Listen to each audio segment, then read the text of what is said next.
Wa qala rabbukum ud'uni astajib lakum. Setiap kali nak berdoa dia baca ayat ni. Jadi kalau dia kalau orang tu berkeyakinan baca tu dia ada afdal, kena ada fadilat yang lebih pula daripada doa orang lain, ataupun doa dia lebih mustajab sebab dia bermula dengan wa qala rabbukum ud'uni astajib lakum, maka bid'ah. Ada.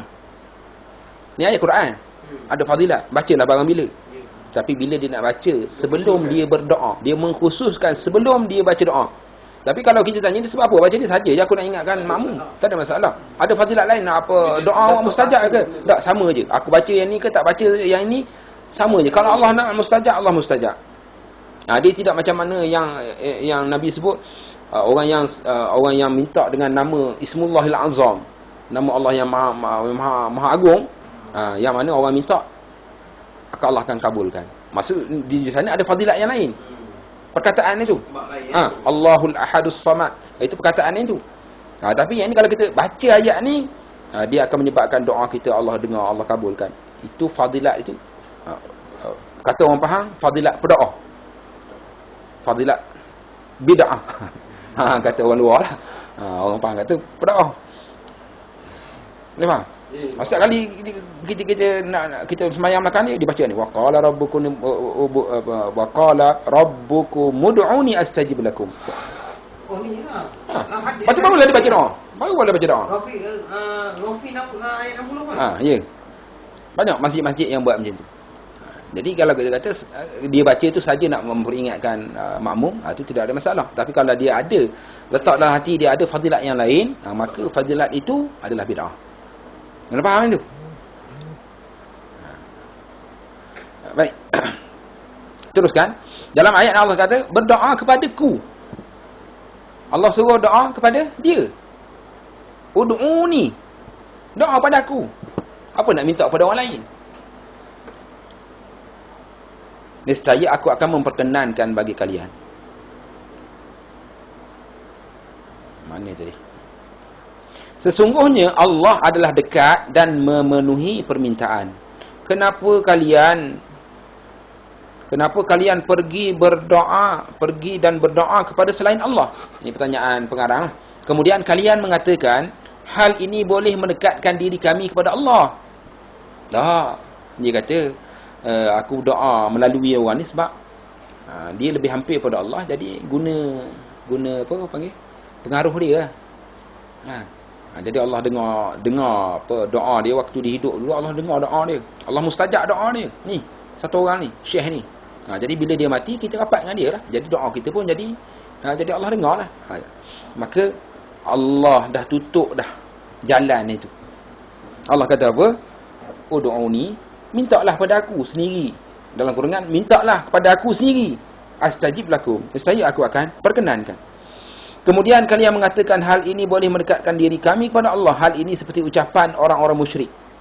Perkataan yang kalau kita faham, dia kata tak, sebab apa kamu berdoa dekat dengan kubur? Sebab apa kamu berdoa kepada ahli kubur? Melalui orang yang dah mati ni. Dia kata tak, kami nak rapat dengan Allah melalui orang ini. Kita kata dalam Quran Allah dah sebut dah. Apa yang kamu buat ini Allah dah sebut dah, menceritakan tentang orang jahiliah. Orang musyrik. Apa ayat dia? Ma na'buduhum illa liyuqarribuna ila Allahi zulfa. Kami tidak beribadah kepada mereka melainkan supaya mereka, siapa dia ni? Tok Syekh ke apa sajalah selain daripada Allah yang dianggapkan boleh mendekatkan kepada Allah. Dia kata kami tidak beribadah kepada mereka, kepada selain Allah itu, melainkan supaya mereka itu mendekatkan kami kepada Allah dengan sedekat-dekatnya.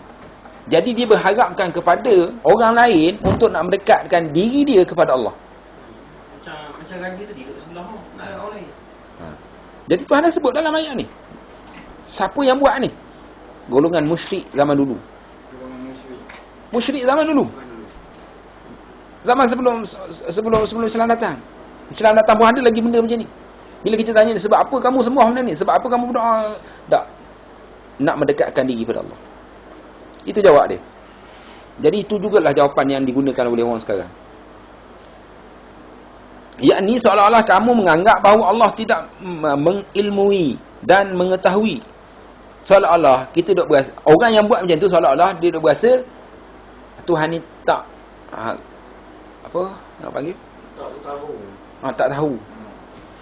Tak tahu. Kalau kita minta, dia tak apa nak dengar. Dia kena pergi orang yang khusus juga. Yang tu orang tu dia dengar sikit. Kalau dia ini menyerupakan dengan makhluk. Ini ya betul menyerupakan makhluk. Itu sebab apa awak minta kepada orang ni dia kemas sikit, dia okey sikit. Apa raja mau dengar dia cakap dia. Itu lah aku minta dengan dia. Jadi untuk Allah tidak. Sebab Allah dah kata dalam ayat yang tadi, ud'uni astajib lakum. Minta je pada aku. Pada aku je. Aku akan bagi. Tak perlu adanya orang tengah. Yakni seolah-olah kamu menganggap bahawa Allah tidak mengilmui dan mengetahui. Demikianlah syaitan dari kalangan jin dan manusia.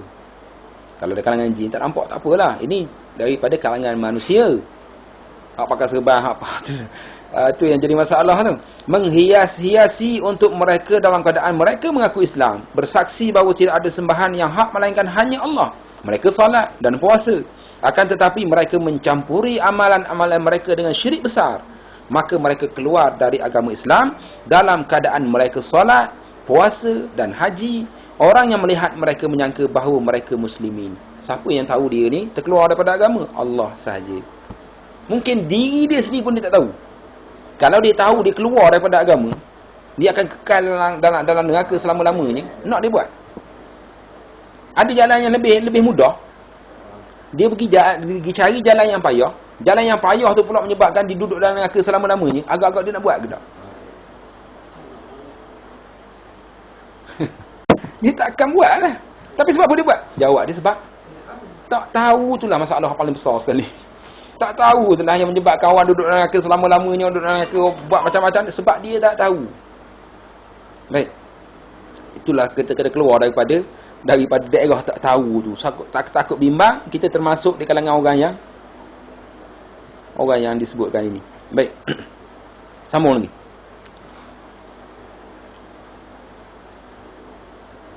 Maka sudah sepantasnya mengetahui hal ini bahawa syirik kepada Allah adalah dosa yang paling berbahaya dan paling besar. Bersamaan dengan bahayanya dan jeleknya syirik ini, ternyata banyak dari orang-orang yang mengaku Islam telah terjatuh padanya. Mereka tidak menamainya sebagai perbuatan syirik, akan tetapi mereka menamainya sebagai tawassul atau meminta syafaat, atau mereka menamainya dengan nama-nama selain syirik. Inilah yang berlaku sekarang. Bila kita kata tak boleh buat macam tu, ini tawassul kan? Tawassul bukannya tak boleh. Tawassul yang boleh ada. Yang boleh ada. Awak buatlah yang boleh. Kenapa buat hak tak boleh ni? Dia tak tanya, awak ni saja je. Nak kata bid'ah lah tu. Kita kata yang tawassul yang boleh ada. Ya Allah, dengan berkat Nabi. Ya Allah, bagilah aku begini-begini dan berkat amalan. Ada dalil ni. Boleh. Yang tu boleh. Itu tawassul yang dibolehkan. Tapi tawassul yang tak boleh, kita nak mendekatkan diri kepada Allah melalui orang tengah. Dan kita minta kepada orang tengah. Kita minta dengan orang tengah. Nah, macam mana contoh dia tadi? Wahai Nabi, wahai Rasulullah, berilah syafaat kepada kami. Minta kepada Allah. Ya Allah, bagilah syafaat Nabi kepada kami. Terbalik sikit. Ada beza? Dahulukan perkataan Allah. Ya Allah, jangan kata ya Rasulullah. Bila kata ya Rasulullah, tengok perkataan lepas pada itu, tengok. Ada yang boleh membawa kepada syirik. Lah, ini awak panggil Nabi, awak ni tak sayang lalu ke Nabi. Tak sayang ke Nabi. Kata ya Rasulullah, berilah syafaat kepada kami. Awak kata syirik. Ada pula macam tu. Dia pula marah kita. Dia tak faham. Jadi ini jadi masalah. Bila tak faham ni payah kita nak kata orang tak faham. Bila kita ajak supaya faham, tak mau faham. Jadi tawassul yang dibolehkan, iaitu kita minta kepada Allah tu, ya Allah, bagilah syafaat Nabi kepada kami dengan berkat Nabi. Faham? Dengan berkat Nabi, itu tawassul yang dibenarkan. Dengan berkat Nabi, kita minta kepada Allah dengan berkat Nabi. Tidak masalah. Tapi minta kepada Nabi tu, wahai Rasulullah, ampunkanlah dosa kami. Kok ada kata begitu? Wahai Rasulullah, tolonglah kami ni. Kami ni banyak dosa. Dia nak minta dengan siapa tu? Dia mengadu ke Nabi. Dia mengadu ke Nabi, wahai Rasulullah, kami ni umat yang berdosa. Jadi kita tanya dia, pakcik nak khabar benda? Nak khabar apa tu? Yalah, kami nak kata kepada Rasulullah, kami ni umat yang berdosa. Lepas tu nak minta apa dengan dia? Nak minta supaya Nabi, nampak? Dia minta kepada Nabi tu. Minta apa? Kita tanya dia, minta apa pakcik? Minta supaya Nabi ampunkan dosa syirik akbar. Syirik akbar maksud Sebab Nabi mana boleh mengampunkan dosa. Nabi tak ada. Baik, dia kata tidak, bukan pakcik bukan nak minta supaya Nabi ampunkan dosa. Pakcik tahu dah yang mengampunkan dosa Allah. Betul, minta apa? Minta supaya Nabi tolong bagi tahu pada Allah mengampunkan dosa kami. Allah yang mengampunkan dosa kami. Tapi itu pun tak boleh pakcik. Sebab apa? Sebab minta kepada Nabi. Minta pada Nabi apa? Minta pada Nabi supaya Nabi pula bagi tahu pada Allah. Sedangkan Allah kata, aku rapat dengan hamba. Itu juga adalah syirik. Ini yang digunakan oleh sebahagian daripada masyarakat sekarang ni. Membida'ahkan orang yang membida'ahkan orang yang menerangkan tentang perkara ni. Kata tawassul yang jenis macam ni syirik. Oh, syirik saja. Syirik pun dah. Maka dia pun mengatakan ini orang yang suka mengkafirkan, ekstremis, teroris, macam-macam benda dah berbubuh. Taksub. Akan tetapi nama-nama itu tidak boleh merubah hakikat sesuatu. Bubuhlah nama tawassul ke, minta syafaat ke, ya hanana ke, apa perkataan lagi sekarang. Kalau benda tu syirik, tetap syirik. Lagi ke siapa?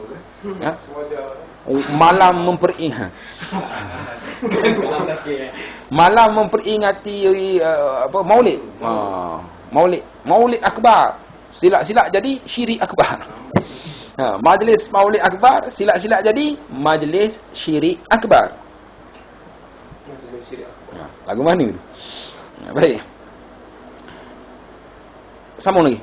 Akan tetapi nama-nama itu tidak boleh merubah hakikat sesuatu. Kalau perbuatan tersebut adalah syirik, tetap kita katakan syirik walaupun mereka menamainya dengan nama-nama selain daripada syirik. Ini syirik adalah jenis kemurtadan yang paling berbahaya dan paling banyak terjadi. Padahal syirik ini jelas di dalam Al-Quran dan sunnah Rasulullah SAW. Seruan dan peringatan serta ancaman dari perbuatan syirik sangat jelas sekali. Tidaklah lewat satu surah di dalam Al-Quran melainkan memperingatkan dari perbuatan syirik.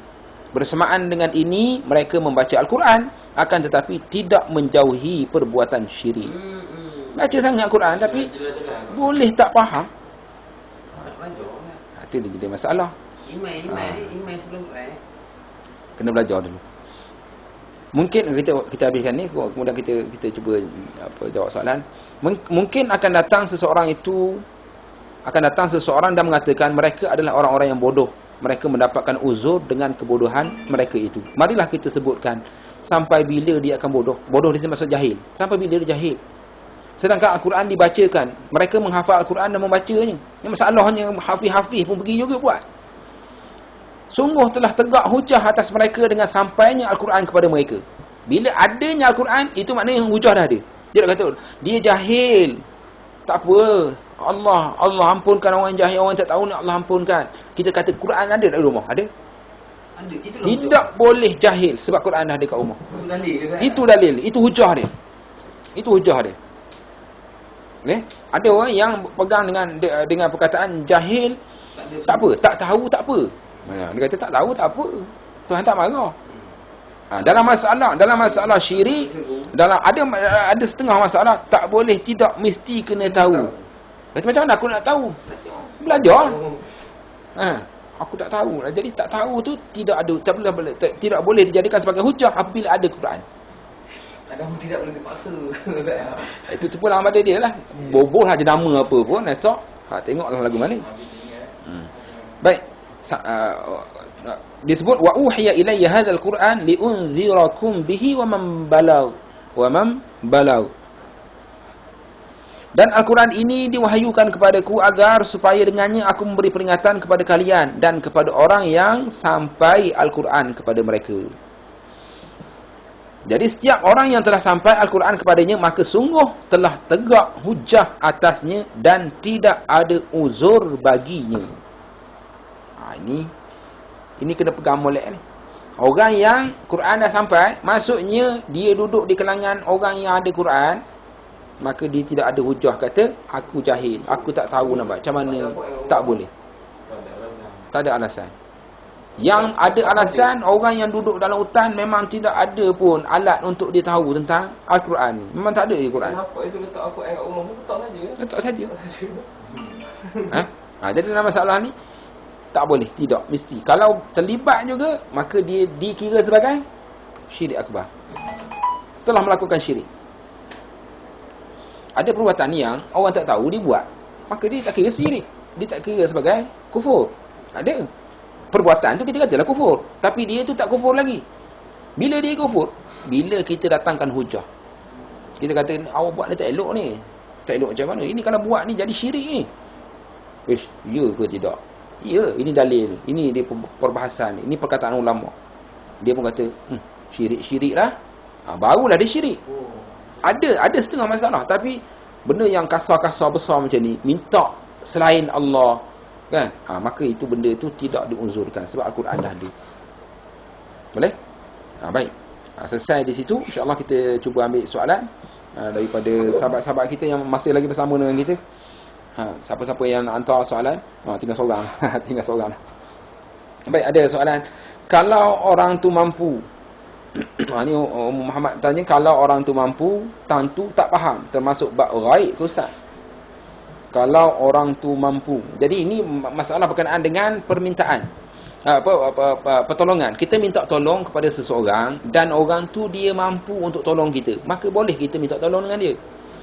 Mampu di sini maksudnya dia memang dia boleh.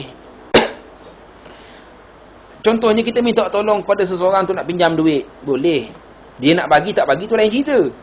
Tapi dia mampu. Dia mampu ke tidak untuk nak menunaikan pertolongan, permintaan kita itu. Jadi dia mampu. Maka tidak mengapa. Tapi kalau kita minta kepada seseorang, kepada sesuatu, yang sesuatu itu tidak mampu untuk menunaikan permintaan kita itu, maka akan menyebabkan seseorang itu jatuh pada syirik. Contohnya, seseorang minta tolong kepada Tok Bomo, umpamanya, minta tolong kepada Tok Bomo supaya percepatkan apa dia? Percepatkan tali perkahwinan. Contoh. Percepatkan bertemu jodoh lah contohnya. Jodoh. Dua orang bujang sini. Jangan terlibat. Tak mau tolonglah cepatkan. Kan? Jadi tak mampu. Dia nak mempercepatkan. Tak mau. Tak tolong siapa? Tak mau dulu. Tak mau dia kira je. Asal bawa pengerah. Ada pengerah, tidak ada masalah. Bawa jajan tak ada apa. Kan? Jadi kalau minta kepada seseorang yang orang tu tidak mampu untuk nak melaksanakan permintaan itu, maka dia akan jatuh pada syirik. Contohnya minta panjang umur. Pergi jumpa dengan Tok Bomo, tolonglah bagi panjang umur. Jarang. Tapi ada minta Tok Bomo tolong ahli hujan. Tu berat tu. Apa hukum ni? Syirik. Sebab apa? Tok Bomo tak mampu. Tok Bomo tak mampu. Lepas tu Tok Bomo pun dia kena pakai payung juga kan. Tok Bomo pun minta dengan jin dia. Kita pun kata, kalau Tok Bomo minta dengan jin, biar aku minta dengan jin. Dia pun terus minta. Jin pun tak mampu. Lepas tu satu orang lagi yang belajar juga, yang menguruskan hujan Mikail. Minta dengan Mikail. Pergi minta dengan Mikail. Wahai Mikail, pun tak boleh juga. Sebab apa? Mikail tidak mampu untuk menurunkan hujan. Kecuali dengan keizinan Allah. Dia hanya menguruskan saja. Jadi kalau minta hujan kepada selain Allah, hukum dia syirik. Minta panjang umur kepada selain Allah, syirik. Lagi apa lagi? Minta hilang mudarat. Minta pada jin supaya Hilang mudarat. tak ada mudarat. Contoh kalau orang tu takut kan, dia nak keluar, nak perjalanan jauh, gelak-gelak kan, dia bawa buku Yasin ataupun kitab, kira beranggapan buku tu kalau kita bawa ni mungkin jin takut sikit Tu tak boleh. Syirik kan? Tak boleh. Boleh membawa kepada syirik. Boleh membawa kepada syirik. Pada buku tu kan. Nak kata syirik itu belum lagi, tapi dia boleh membawa kepada syirik. Untuk Yasin berbantai budak. Jadi sekarang ni bila kita belajar berkenaan dengan minta tolong ni, dia ada kaedah-kaedah dia. Ada kaedah-kaedah dia. Yang dibenarkan dan ada yang tidak benar. Kita masuk akan datang. Baik, satu lagi soalan. Kalau berdoa memang tak boleh pakai orang tengah ke Ustaz? Contohnya orang itu nak pergi Mekah, lepas tu ada orang kirim doa. tu termasuk dalam kategori syirik juga ke? Kirim doa. Guna gaya tu, kirim doa tu. Kalau berdoa memang tak boleh pakai orang tengah. Boleh kalau orang tu hidup. Orang tu hidup lagi. Kita pergi jumpa dengan Tok Iman. Tok Iman tolong doa. Doa apa? Doa supaya dapat jodoh dengan Tok Iman. Gacah. Orang mati. Boleh. Boleh, tidak ada masalah. Sebab dia boleh berdoa. Jadi Tok Imam doa kepada siapa? Mampu hati. Tok Imam doa kepada Allah. Jadi tidak ada masalah. Yang tak bolehnya minta orang tengah doa kepada Allah, tapi orang tengah tu dah mati. Orang tengah tu dah mati, tak boleh. Kalau orang tengah tu hidup lagi, tak apa. Minta orang tengah doakan kepada Allah, minta apa-apa. Dan kalau orang tengah tu hidup, orang tengah tu boleh doa kepada Allah. Dan Allah boleh mustajabkan benda tu.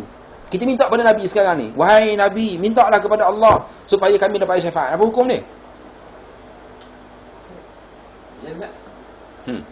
Kita minta kepada Nabi sekarang ni, wahai Nabi, Nabi tolonglah minta kepada Allah supaya Allah ampunkan dosa. Syirik.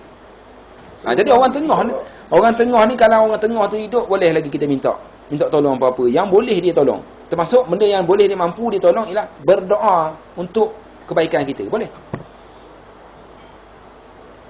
Kita minta tolong orang datang rumah kita. Kita bagi upah dia makan. Kita kata dia, awak tolonglah buat ni, awak tolong hantar ke mak ayah aku. Boleh ke tak? Boleh dan tak boleh lah. Boleh, tidak ada masalah. Sebab orang tidur lagi. Tapi kita pergi jumpa dengan pergi ke kubur, kata ke kubur, tolonglah. Jadi minta tolong pada tu orang tengah yang telah mati, maka sebenarnya dia tidak mampu. Maka tak boleh. Adakah dia termasuk dalam contohnya orang itu nak pergi Mekah, lepas tu ada orang kirim doa, tak apalah, orang tu hidup lagi nak pergi Mekah. Tapi kalau yang nak pergi Mekah tu jin yang nak pergi Mekah, kita tak tahu dia duduk mana, tapi kita khabarlah ke dia, hey jin pun tak menjawab lah, sebab jin pun tak tahu dekat mana masa tu.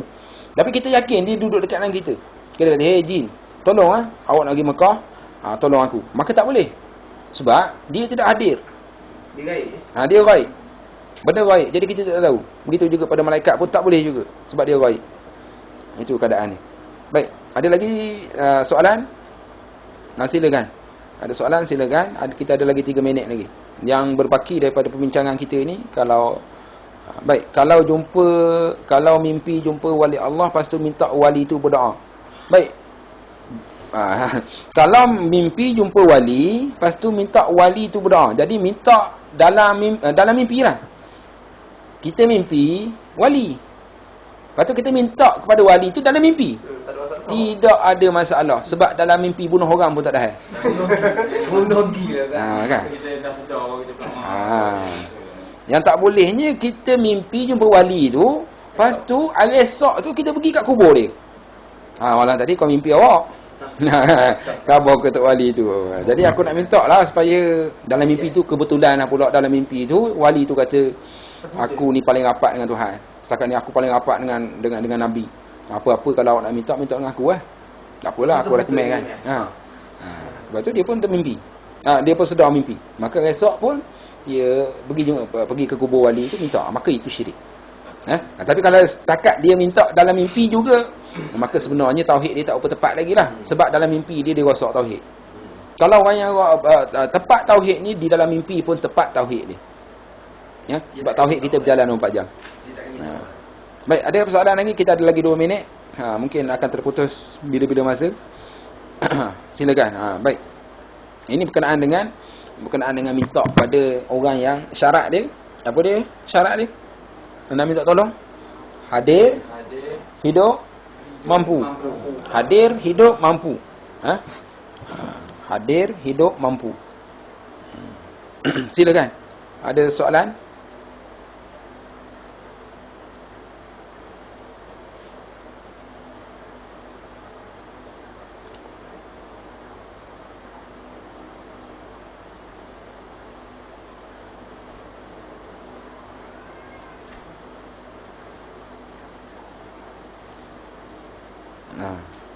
Jadi syarat dia ialah hadir, hidup, mampu. Itu kita akan bincangkan pada pertemuan akan datang. Syarat untuk boleh kita minta pertolongan kepada seseorang, mestilah dia hadir, mestilah dia hidup, mestilah dia mampu. Kalau tidak, maka permohonan kita, permintaan kita akan jatuh kepada syirik. Jadi kalau tidak ada apa-apa pertanyaan, kita akan sambung pada pertemuan akan datang. Jadi di sini kami ada lagi perbincangan. Jadi untuk yang kelas online kita ni akan terputus sebentar lagi. Baik.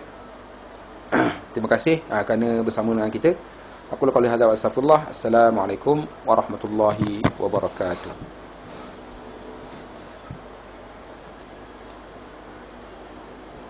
Baik. Di sini macam mana? Ada soalan? Tak ada juga. Tak ada juga. Tak ada arah lah. Malam tadi galak Malam ni tak galak lah. Malam tadi ramai dekat 10 orang nak masuk. Sampai berebut-rebut nak dengar.